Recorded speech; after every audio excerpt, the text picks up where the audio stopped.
बादशाह सिकंदर के बारे में आप लोग जानते होंगे, पढ़े होंगे। उसने पूरा दुनिया को जीत लिया बहुत कम उम्र में। लेकिन एक समय आया, एक रोग लगा, बड़े से बड़े डॉक्टर आए, बड़े से बड़े तांत्रिक आए, संसार को ही जब जीत लिया तो वो हर एक बड़ा लोग आया, डॉक्टर आया, इसको किसी तरह बचाया जाए। लेकिन आप जानते हैं, एक शब्द वहां से निकला, उस डॉक्टर ने बोला, उस वैद्य ने बोला, सर प्रयास हमने बहुत किए लेकिन असंभव है। बोला क्यों? हमने संसार को जीत लिए, क्या इस बीमारी का इलाज नहीं है? बोला हम प्रयास कर सकते हैं लेकिन गारंटी नहीं दे सकते। जीवन को बचाना, उस बादशाह सिकंदर को बचाना है। डॉक्टर ने बोला हम प्रयास कर सकते हैं लेकिन बचा नहीं सकते हैं। लेकिन ठीक एक घटना की ओर आपको लेके चलते हैं। प्रभु यीशु एक जगह कहीं प्रचार कर रहा था और एक व्यक्ति मर गया, उसका नाम लाजर था। यह घटना आपको यूहन्ना के 11 अध्याय से आगे मिलेगा, पढ़ते जाइएगा। तो वहां और 2 दिन रुक गया। एक आदमी मर गया, उसको चिट्ठी भेजा, उसको पता भेजा कि जिससे आप प्रेम रखते थे वो मृत्यु हो गया है। अब सोचिए 2 दिन और रुक गया, उसको क्या क्या कब्र में दे दिया, गुफा में दे दिया। उसके बाद प्रभु यीशु आया। जब आया बोला, प्रभु आप जिससे प्रेम रखते थे वो संसार छोड़ के चला गया। बोला नहीं, अगर तुम विश्वास रखते हो तो परमेश्वर का अद्भुत काम देखो। बोला हटाओ पत्थर को। बोला प्रभु, उसका बहन बोला इसमें दुर्गंध आ रहा है, आप हटाने की बात कर रहे हैं। बोला हम बोले थे अगर विश्वास रखोगे तो परमेश्वर की महिमा को देखोगे। बोला हटाओ, और हटा दिया। जो हटाने गया था ना, वो पूरा जो है नाक में मुंह में पूरा लपेट लिया था, क्योंकि दुर्गंध तो आएगा ही ना। 4 दिन हो गया या 24 घंटा में बास आने लगता है, माखने लगता है, और हटा दिया। और उसके बाद प्रभु यीशु ने एक आवाज लगाया, बोला लाजर बाहर आ जा। सामर्थ, प्रभु यीशु का सामर्थ देखिए, इस डॉक्टर का सामर्थ देखिए। बोला हम प्रयास कर सकते हैं लेकिन गारंटी नहीं। प्रभु यीशु ने कहा हम गारंटी लेते हैं, हटाओ पत्थर को और लाजर बाहर आओ। आज भी परमेश्वर हमसे और आपसे बोल रहा है, तो मन फिराओ और पाप को छोड़ दो। एक समय आएगा हम तुमको आवाज लगाएंगे और उस दुनिया में लेके चले जाएंगे। क्यों? सामर्थ है प्रभु यीशु में, वो सामर्थ, वो शक्ति है। लेकिन ये डॉक्टर में सामर्थ शक्ति न है, इसलिए नहीं है, ये इंसान है और वो परमेश्वर है। फर्क देखिए, डॉक्टर इंसान है लेकिन प्रभु यीशु परमेश्वर है। प्रभु यीशु 3 मुर्दा को जिंदा किया, एक विधवा की बेटा को जिंदा किया, एक 12 वर्ष की लड़की को जिंदा किया, यही आसपास था, 12 वर्ष के आसपास लड़की को जिंदा किया, प्रमाणित कर दिया। सोचिए एक ड्राइवर है, अगर एक ड्राइवर है तो कैसे हम लोग मानेंगे कि वो ड्राइवर है? बताइए कैसे? जब तक कि वो सही से गाड़ी ना चलाए। उसी तरीका से परमेश्वर है, कैसे हम लोग मानेंगे? उसको साबित करना पड़ेगा। प्रभु यीशु ने कई चीजों को लेके साबित किया। पानी पे चल के दिखाया, मुर्दा को जीवन दान दिया, 5 रोटी 2 मछली से 5000 को खाना खिलाया, कई चीज, मृत्यु में से जिंदा हो, कई चीज साबित कर दिखाया कि हम तुमको यहां से ले जाने आए।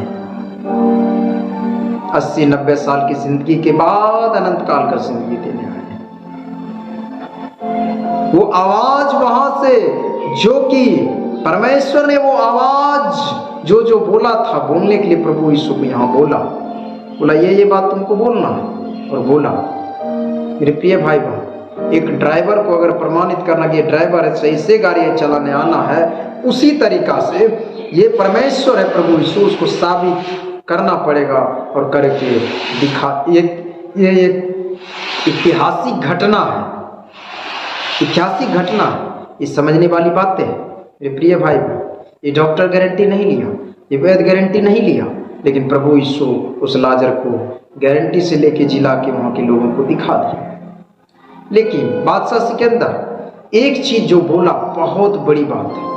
उसने कहा हम ये संसार जब छोड़ दें तो बड़े से बड़े धनवान को बुलाना, और डॉक्टर आ ही गए हो बड़ा से बड़ा, और तांत्रिक हर एक वो व्यक्ति को बुलाना, और सुनो मेरा हाथ बाहर रखा, और जो मेरा धन है उसके आगे आगे बिखेरते जाओ। क्यों? आखिर क्यों? ताकि लोगों को पता चले ये संसार में खाली हाथ आए हैं और खाली हाथ ही चले जाएंगे। लोगों को पता चले ये पैसा देखिए आज कोई काम का नहीं है, और जिस डॉक्टर पे आप भरोसा कर रहे हैं एक दिन उसने भी हाथ उठा देगा। जिस वैद्य पे, ओझा पे आप भरोसा करते हैं उसने भी आप एक दिन हाथ उठा देगा। भरोसा सिर्फ परमेश्वर पे ही करना पड़ेगा, ताकि अगर हम यहां से चले भी जाएं तो ज्योति के राज्य को प्राप्त करें। मेरे प्रिय भाई बहन, उसका दोनों हाथ बाहर था, धन बिखेरते जाता था। लोग, डॉक्टर, वैद्य, ओझा, बड़े से बड़े धनवान लोग उस हाथ को देख रहे हैं। यही बादशाह सिकंदर पूरा दुनिया को जीत लिया और आज खाली हाथ जा रहे हैं। इससे ये प्रमाणित हुआ और आज भी प्रमाणित है कि मनुष्य खाली हाथ आया है और खाली हाथ एक दिन चले जाएंगे। जब तक जिंदा है ये तेरा है, ये मेरा है, ये उसका है, ये इसका है, हम लोग लगे पड़े हैं। लेकिन ये झूठ है, ये बहुत बड़ा झूठ है।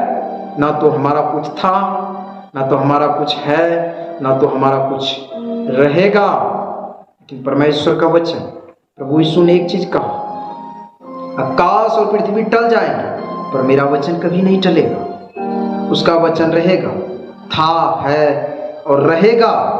इसीलिए कि हम इंसान कुछ दिन के लिए, ये समझना पड़ेगा मेरे प्रिय भाई बहन, ज्योति, उसका राज, आदम ने ज्योति खो दिया और प्रभु यीशु ने यूहन्ना 9 के आगे पढ़ते हैं ज्योति दे दिया, और पौलुस को परमेश्वर ने ज्योति बंद किया, फिर खोला गया।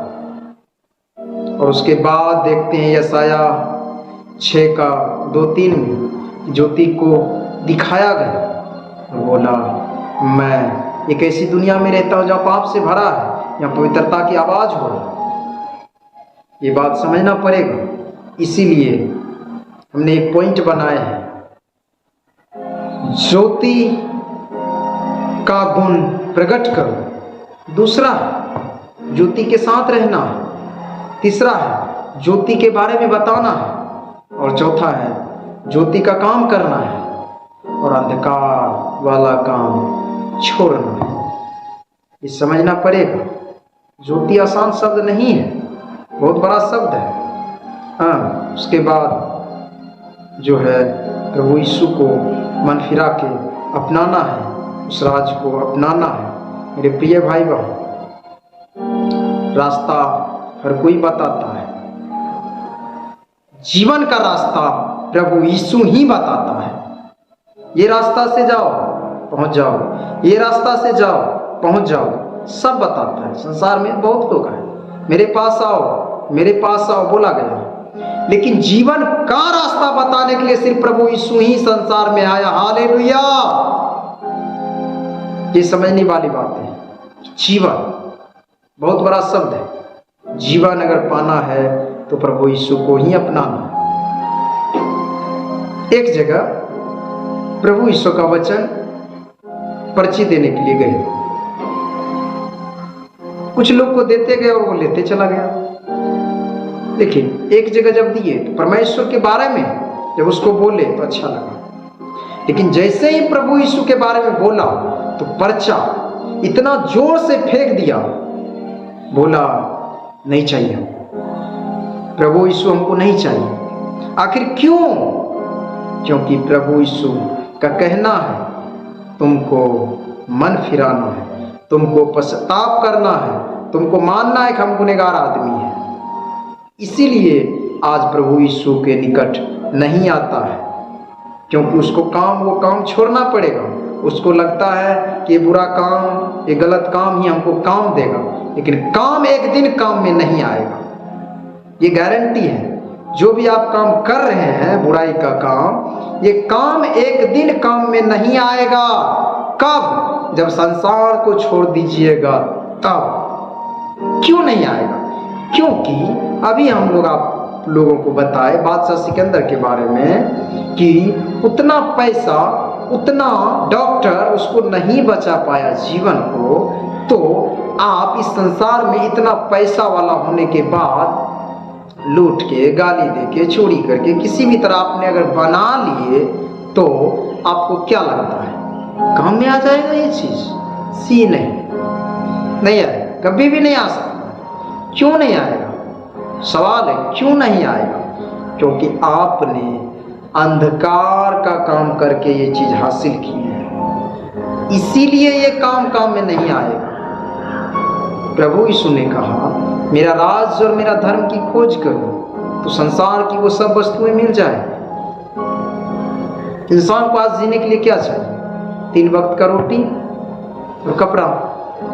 प्रभु यीशु ने कहा सुनो, इस पक्षियों को देखो इस पक्षी को, हम इस पे भी ध्यान रखते हैं और तुम्हारा मूल्य इस पक्षी से भी बढ़ के है। सोचो हम तुमको कितना ध्यान रखें। क्योंकि ये समझना पड़ेगा कि हमको जब बनाया जा रहा था, ये मनुष्य को बनाया जब जा रहा था, जब आदम को बनाया जा रहा था तो मिट्टी का पुतला लिया और जीवन का श्वास फूका, यानी परमेश्वर ने अपना श्वास फूका उसमें और वो जीवता प्राणी बन गया। लेकिन जब पक्षी को बना रहा था, जब जानवर को बना रहा था, बोल दिया और बन गया। लेकिन इंसान को बनाने का समय आया तो बोल दिया बन गया नहीं आया। पवित्र शास्त्र बाइबल बताता है बोल दिया और इंसान बन गया नहीं आया है। आया है कि परमेश्वर ने मनुष्य को अपने स्वरूप में रचा ताकि परमेश्वर का काम इस संसार में कर सके, भलाई कर सके, बुराई छोड़ सके। वो हर एक चीज जो परमेश्वर के काम को दर्शाता है वो कर सके। लेकिन आज वो काम भूलता जा रहा है, परमेश्वर की राज्य को भूलता जा रहा है, परमेश्वर की बातों को भूलता जा रहा है। क्यों? क्योंकि आज मुख्यतः 2 कारण है परमेश्वर को ना जानने का। एक, पहला, उसको लगता है कि हम इस संसार में कोई चीज हासिल कर लेंगे लेकिन कुछ हासिल नहीं होगा। और एक दूसरा, उसको लगता है कि ये जो है मसीह लोग है, हम सबको अपना अपना धर्म के बारे में जो है बता रहा है। प्रभु यीशु ने कोई धर्म की स्थापना नहीं किया, ना कोई राज्य की स्थापना किया। उसने उस राज्य के बारे में बताया जिस राज्य में मनुष्य को उस राज्य में जाने की जरूरत है, ना कि और कोई बात बोला है। अब पूरा बाइबल उठा के पढ़ लीजिए, कहीं भी ये बात आपको नहीं मिलेगा कि प्रभु यीशु ने अपना धर्म की स्थापना करने इस संसार में आए। पूरा बाइबल पहले पढ़ लीजिए। विरोध करना है तो जानकारी लेके कीजिए, विरोध कीजिए, कोई बात नहीं है, विरोध करना चाहिए, गलत चीजों का विरोध करना चाहिए। लेकिन प्रभु यीशु के बारे में सही से जानकारी लेके तब विरोध कीजिए, तब आपको पता चलेगा कि प्रभु यीशु क्या चीज है, परमेश्वर क्या चीज है, परमात्मा क्या चीज है, भगवान क्या चीज है, तब पता चलेगा। विरोध कीजिए लेकिन प्रभु यीशु को जानकारी लेके कीजिए। जो आदमी प्रभु यीशु को जानकारी लिया है वो विरोध नहीं कर पाता है, ना अपनाए अलग बात है। लेकिन उसने कहा स्वर्ग राज का एक कानून देखिए, बोला किसी के ऊपर अगर कुदृष्टि तुम कर लिए ना, तुमने पाप कर लिया। सोचिए वहां का कानून, बोला अपने शत्रु से प्रेम रखो, देखिए वहां का कानून, ये स्वर्ग कानून है। आज भी संविधान को अगर हम लोग नहीं मानेंगे तो सजा मिलेगा। क्यों? क्योंकि संसार में रहते हैं। उसी तरीका से स्वर्ग संसार में रहना है तो वहाँ के कानून को मानना पड़ेगा, पापों से दूर होना पड़ेगा, पश्चाताप करना पड़ेगा। मेरे प्रिय भाई बहन, ये जानना पड़ेगा, क्योंकि स्वर्ग का कानून ही देने के लिए प्रभु यीशु इस संसार में आए। एक वचन हम लोग देखते हैं याकूब 2:8, तो भी यदि तुम पवित्र शास्त्र के वचन के अनुसार कि तू अपने पड़ोसी से अपने समान प्रेम रखो तो सचमुच उस राज्य व्यवस्था को पूरा करते हो तो अच्छा ही करते हो। अगर हम लोग परमेश्वर की आज्ञा को मानते हैं तो उस राज्य को व्यवस्था को पूरा करते। कौन सा राज? उस राज, ये शब्द है उस राज, नया नियम में है, ये समझने वाली बात है। उस राज की व्यवस्था को तुम पूरा करते हो, जिसे यहाँ के संविधान के कानून को मानना पड़े और परमेश्वर के कानून को, उस राज में जाना है तो वहाँ के भी कानून को मानना पड़ेगा, बुराई छोड़ना पड़ेगा, भलाई को अपनाना पड़ेगा, गलत छोड़ना पड़ेगा, सही को अपनाना पड़ेगा। लेकिन जब प्रभु यीशु परमेश्वर जीवन में आएगा, धीरे धीरे परिवर्तन आप में आएगा, धीरे धीरे। एक ही दिन में सोचिएगा कि हमारे अंदर परिवर्तन आज जी नहीं, एक दिन में नहीं आ सकता, लेकिन धीरे धीरे परमेश्वर प्रभु यीशु पवित्र आत्मा शक्ति देगा और आप हर एक वो बुराई का काम छोड़ते हुए चले जाएंगे, उस पवित्रता में ढलते हुए चले जाएंगे। समझने की वाली बातें हैं। हालेलुया। धन्यवाद करते हैं। इस मैसेज को आप शेयर कीजिए, लाइक कीजिए और सब्सक्राइब कीजिए, ताकि लोग जाने कि ज्योति का राज है, उस जीवन को अपनाना है, उस जीवन को प्राप्त करना है, इसी संसार में जीते जी। हालेलुया। परमेश्वर आपको आशीष दे। आमीन।